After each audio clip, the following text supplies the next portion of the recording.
दोस्तों, क्या आप जानते हैं माता कैकेयी ने भगवान राम को मर्यादा पुरुषोत्तम श्री राम बनाने में कितना बड़ा त्याग किया था। आइए आज हम माता कैकेयी के बारे में अपनी धारणा को बदलते हैं और एक नए दृष्टिकोण से उनके त्याग और तपस्या को समझते हैं। अध्यात्म रामायण में एक प्रसंग आता है जो इस पूरी घटना पर एक अलग ही प्रकाश डालता है। कहते हैं एक रात माता कैकेयी के स्वप्न में स्वयं देवता, ऋषि मुनि, गायें और संतजन एक साथ प्रकट हुए। वे सभी हाथ जोड़कर माता कैकेयी से विनती करते हैं। उनका कहना था कि महाराजा दशरथ की बुद्धि भ्रमित हो गई है और वे राम को राजा बनाने जा रहे हैं। यदि राम राजगद्दी पर बैठ गए तो उनके अवतार लेने का मूल कारण ही समाप्त हो जाएगा। देवताओं ने माता कैकेयी से कहा, हे माता कैकेयी, हम सब आपकी शरण में हैं। इस पूरी पृथ्वी पर केवल आप में ही वो साहस है कि आप राम से जुड़े अपयश का विष पी सकती हैं। कृपया प्रभु को वन भेजकर हमारा कल्याण करें।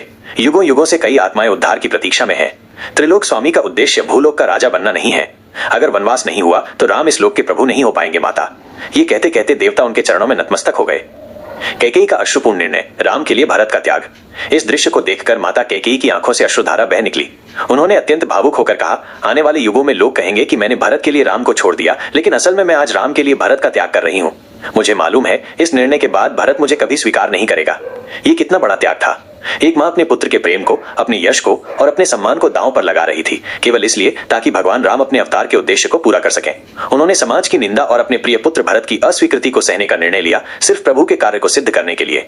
रामचरितमानस में भी कई स्थानों पर इस बात का संकेत मिलता है कि यह सब नियति का ही खेल था।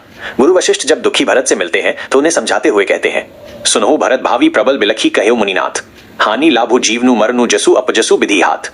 अर्थात, हे भरत सुनो, भविष्य बड़ा बलवान है। हानि लाभ, जीवन मरण और यश अपयश ये सब विधाता के ही हाथ में है, बीच में केवल माध्यम आते हैं।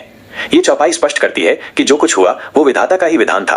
माता कैकेयी केवल उस महान लीला का एक माध्यम बनी जिसके द्वारा भगवान राम मर्यादा पुरुषोत्तम कहलाए। प्रभु राम का आदर, कैकेयी का वास्तविक स्थान। भगवान राम इस लीला को भली भांति जानते थे। यही कारण है कि चित्रकूट में जब तीनों माताएं उनसे मिलने आती हैं तो प्रभु सबसे पहले माता कैकेयी के पास पहुंचकर उन्हें प्रणाम करते हैं।